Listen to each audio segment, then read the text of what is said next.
Greetings, greetings, greetings. And yes, this is me coming back to continue the story of what is it like being a Jamaican living in Burkina Faso. The main reason why I'm back here is that there were a couple things that that should need to be corrected, put it that way. And there are also a couple other things that I wanted to say and didn't get a chance to say. So, but first of all, I want to give thanks. I want to thank all of you, all of you who have been watching the video. I mean, when you see this morning, I think I saw 237,000 people had watched the video. Yeah, that was kind of overwhelming. And of course, to thank Jamaicans.com and Xavier Murphy for hosting me on his platform. Let me tell you something. See, back in the day, maybe when COVID was a thing, right? Every Sunday, as long as me all right, me a tune in to what is it like being a Jamaican living in. I'm serious. I used to give me, did have popcorn, me would get the popcorn and my tea and sit down and not just listen, but I used to actually be talking to the people who are watching along with me. And yeah, man, it was really exciting. Never once did I imagine that one day, I would be hosted on that show. So thank you, Xavier. Thank you, Jamaicans.com. It has been a pleasure being a part of that team. And people, if you don't watch that video yet, then you're going to need to watch that video in order for this to be a continuation for you. So I'm going to put it somewhere, whether over there so or over there so, but look out for the link to that video. Watch it first and then come back to this one. All right? Okay. So the first thing that I need to correct is the flag. So this is the flag of Burkina Faso, land of the people of integrity, or land of the upright people. So somebody wrote in the comments, which color is at the top of the flag? And I mean, they were really looking back. I'm thinking they were really being very gracious in asking the question, because them probably already know the answer. And I knew the answer too. The red is at the top. But after a second person commented on it, I said, but something must be wrong. So I went back to the video and lo and behold, the flag was up with the green at the top and the red at the bottom. I was so embarrassed, and not just embarrassed but disturbed, because it's not that I didn't know. So here's what happened, right? Flag was in another part of the house, and then when it was almost time for the interview, I said, but we should get the flag up in the room where I'm doing the video. So me and my husband, man, we rush and we take down the flag from over there and we come over here and we put it up.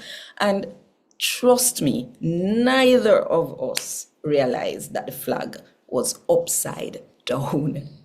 So bear in mind, think of a traffic light with the red at the top, the yellow in the middle, and the green at the bottom. That is how we can remember which color goes where. Okay, so the red at the top, the yellow star in the middle, and the green at the bottom. That's number one. And I have my notes here because you see, people, see these great hairs, they are well earned. And by the way, I need to point out something else. It wasn't that there was an error in the video. All through the video, we made it clear that I am no longer living in Burkina Faso, right?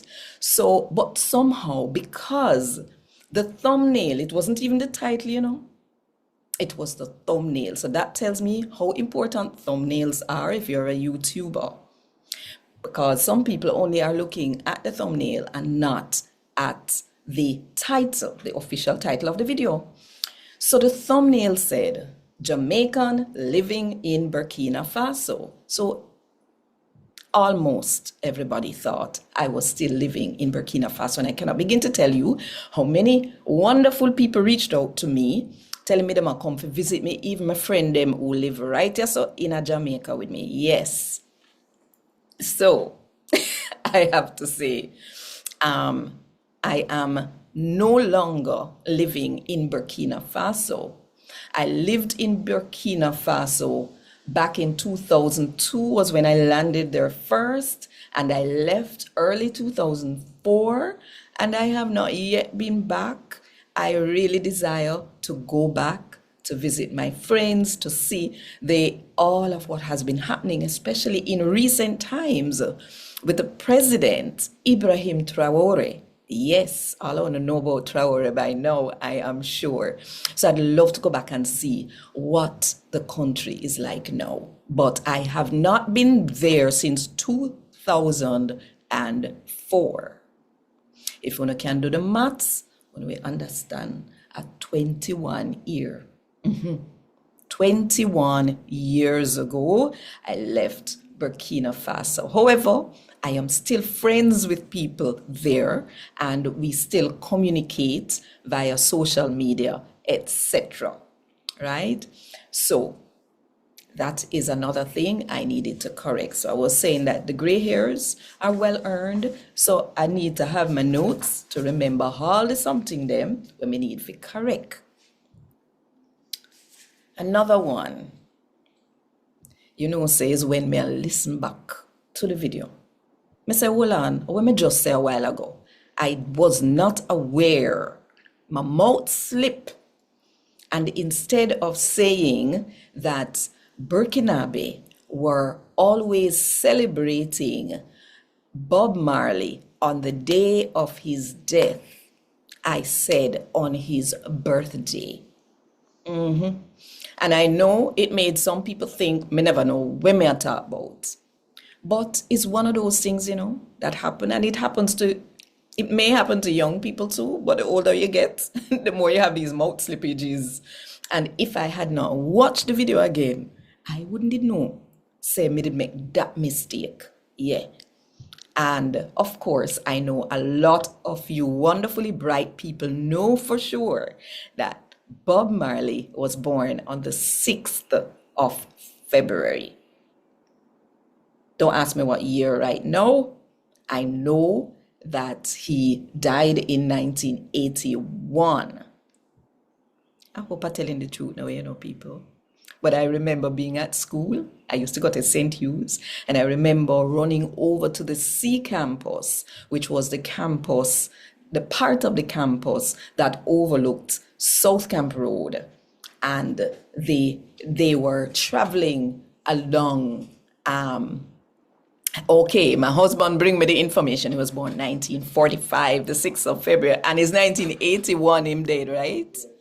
I'm telling the truth this time, guys. Yeah, man. So we ran over to the C campus because we had to see the procession, the funeral procession going along South Camp Road. And I remember I was in fifth form that time and repeating fifth form. Yes, me no shame to say it, because every step in my life has been ordered by the Lord, by God himself. Yeah.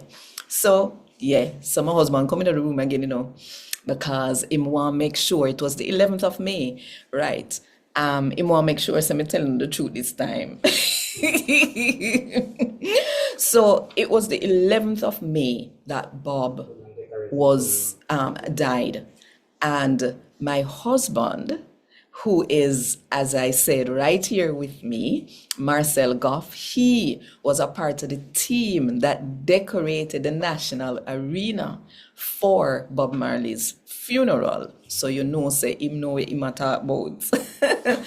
All right. So that was the story on the 11th of May every year. the Burkinabe people would host these huge events across the country in honor of Bob Marley. And the radio stations, the television stations, everywhere it would be Bob. And so that I had to clear up. It was not his birth, it was his death for some reason that they would observe and celebrate Bob. All right. Number 3. All right. Well, I'm going to one of the questions I was asked is how did I get to Burkina Faso? And it was a long story involving dreams and all kinds of stuff.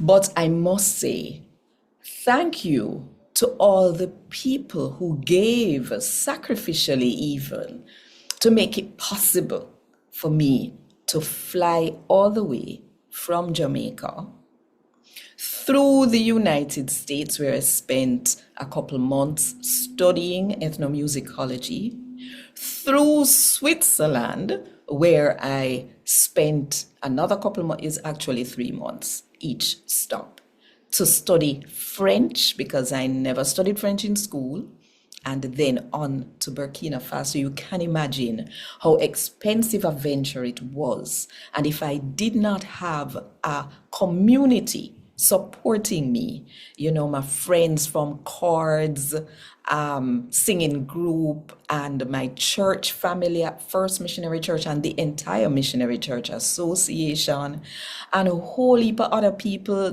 people from Back to the Bible, where my mother worked for many years. It was really a community, a village that sent me out to Burkina Faso. And I don't want to ever forget how grateful I am to those people who helped. I mean, I even was able to put out an album to help raise funds. So all the people them who did buy Joanna and Friends, The World is Waiting. But even before getting to the buying of the CD was the producing of the CD, which I was, and big up to my uncle, Dwight Pinkney, because sometimes him stay up late with me, him house, him family, them gone to bed, and we were there working on it. I mean, Johnson, my brother Johnson, who helped to produce it, and all the people, Sheldon, Bernard, and all these people, is only per name. I'm going to get in trouble now because I haven't called all the names. Just bear that in mind, right? Yeah, people like Michael, Leslie, and Alex, Martin, Blanken. Yes, I'm going to get in trouble. Yeah, Kengale. Yes, lots and lots of trouble we're going to get into probably. But yes, I can't call all the names. It was so many people who rallied around to make it possible for me to go to Burkina Faso. All right, now, I got to the end of the interview and everything locked down. And this me did hold on to in my hand. God Incidences, a Jamaican woman's journeys with God. The foreword was written by Reverend Dr. Samuel Vassell, my good friend and mentor from when I was a student at Jamaica Theological Seminary. Yeah. So I had published the book first as God Incidences, Adventuring with an Awesomely Sovereign, Sovereignly Awesome God. And then December 2023. So after I had buried my mom in 2021 and then my dad in 2023, I updated the book, including a couple of other chapters. One that's, I had to add to the chapter on romantic adventures, because when I wrote the book the first time, I had not yet met my husband, let alone to have married him. So I had to update that chapter to include the story of how I met and married Marcel Goffe. And then there's another chapter called Godspiracy, which I think I mentioned in the interview. But yes, so I'm going to take a pause from the correcting of all the stuff. And I'm going to read a very short chapter from this book. And what it is a collection of stories about my adventures in different parts of the world with a focus on the fact that God is in control. God is sovereign. So that's why I say I'm adventuring with an awesomely sovereign, sovereignly awesome God. So this chapter is a light chapter, and each chapter starts by giving you the date in which the event took place. So this now, it's chapter 9, The Sweetest Rooster. And it took place in May of 2003. Because you see, I used to keep journals and I used to write letters to people at home and all of that. So I was able to go back and say, oh, this happened then.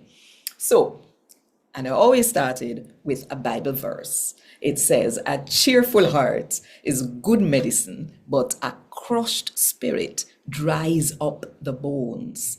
Proverbs 17, verse 22. Mary and I were headed for Boaba country to conduct 2 one-week song composition workshops. It was extremely hot. In fact, this was the season in which the heat got so bad that in the city of Ouagadougou, in order to sleep at night, I would dress in my night clothes, stand under the shower and get properly soaked, and then get into bed with the fan going full blast. This wasn't completely effective though, because very soon the clothes would be dry and it would again be too hot to sleep.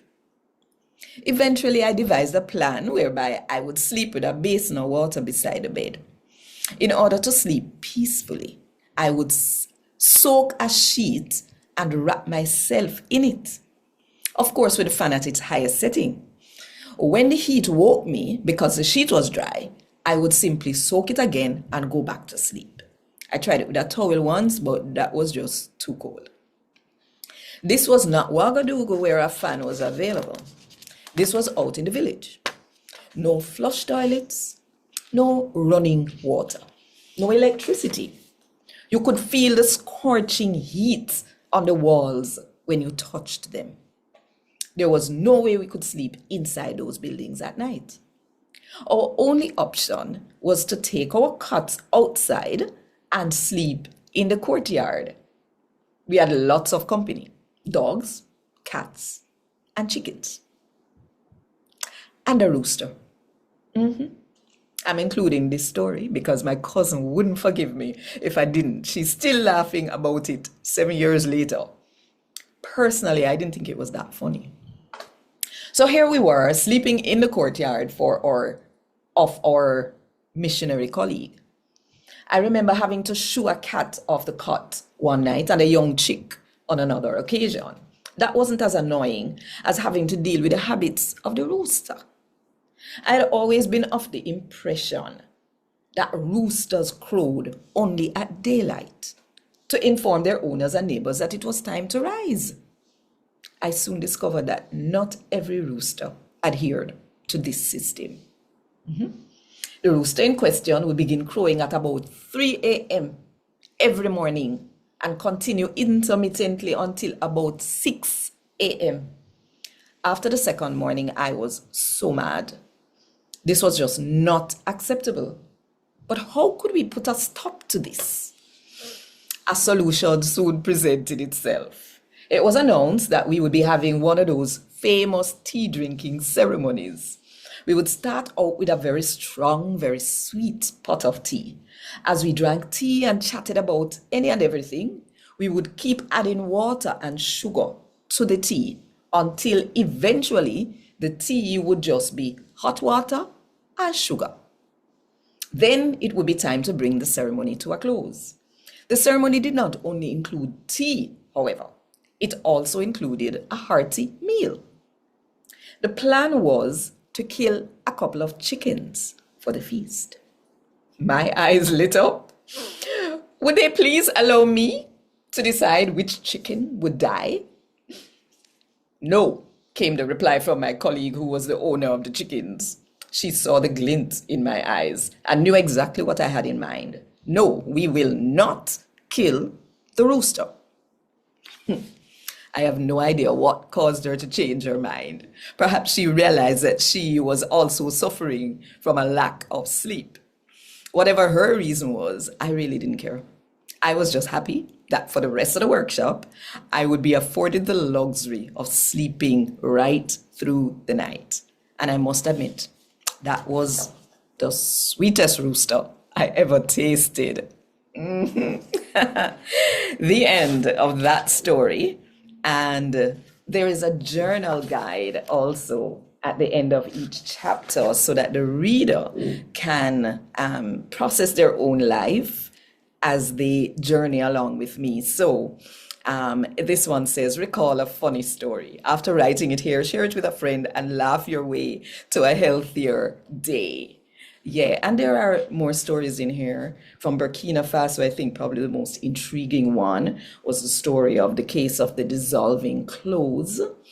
And then where all my clothes dissolved at a workshop, yes. And then there is the story of the trip to Benin. And there is also the story of when I started to get malaria.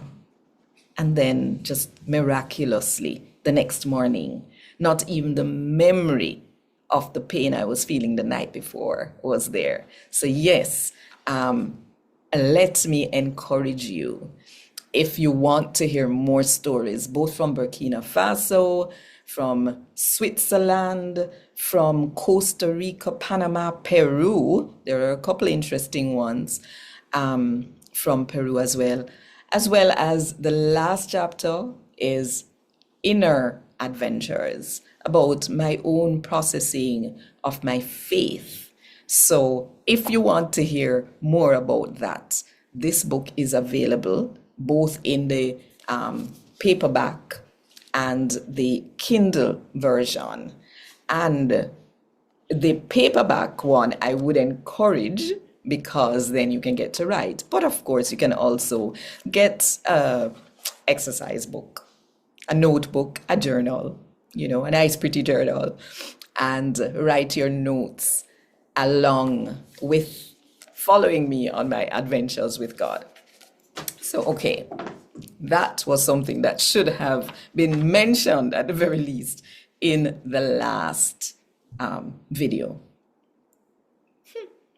Then no, there was the instruments. And right here, I have a couple of them. There is this one. This one is made from a baobab fruit, which is, of course, one of those indigenous plants, the baobab tree. So this is the yes. And my husband is bringing the but me can't lift it up so you can see. Yeah, this is a djembe made by the same person, Adama Dambele de Zumba. He was my balafon teacher, and there is the balafon which he made. I am getting someone to make some mallets for it because I don't know what happened to the ones that came with it. And I did a little thing with some sticks that don't belong on it. So here is it.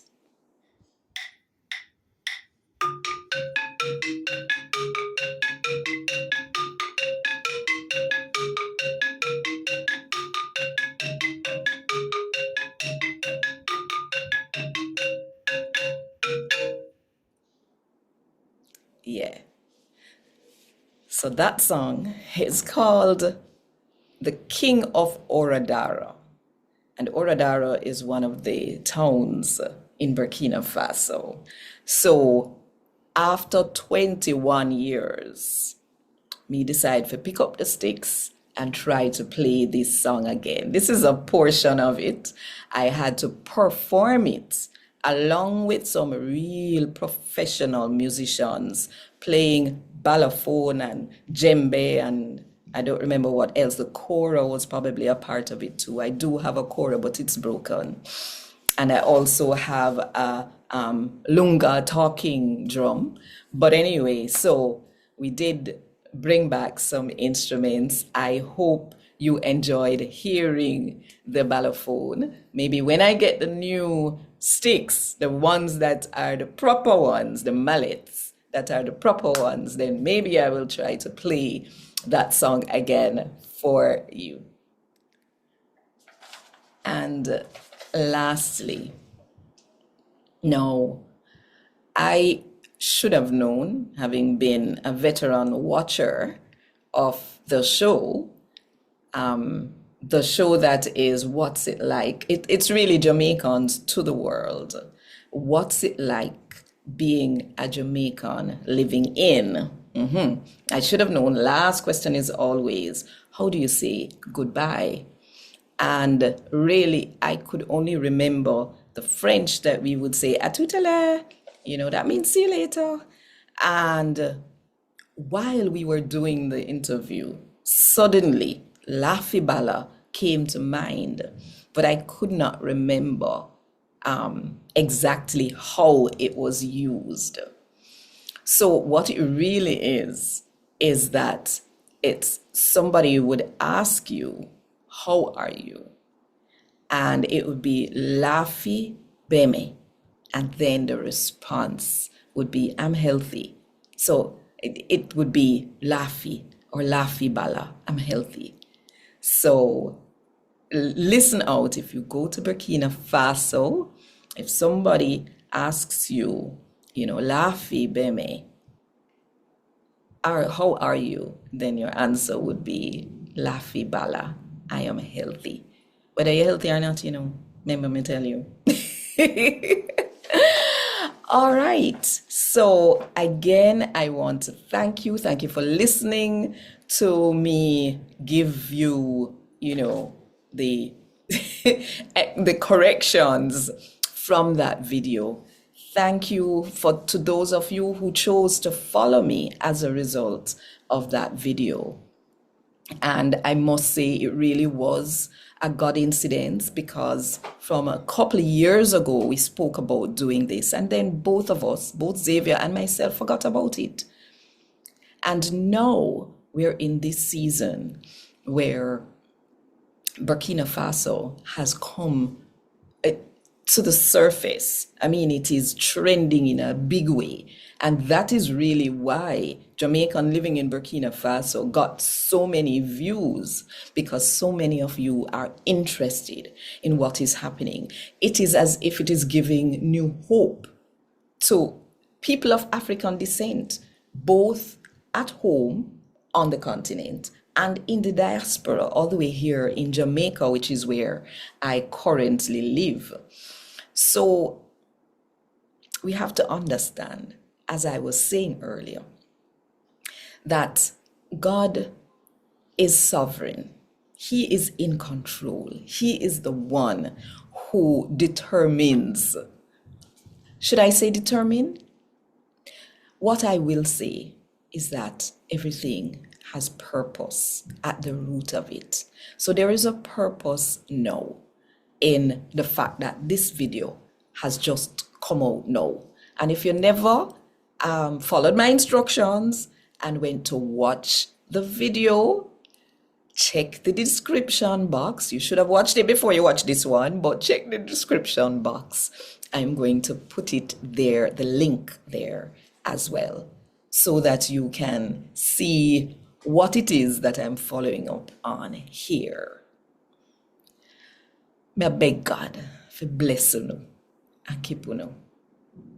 May I beg him for make him face shine upon you.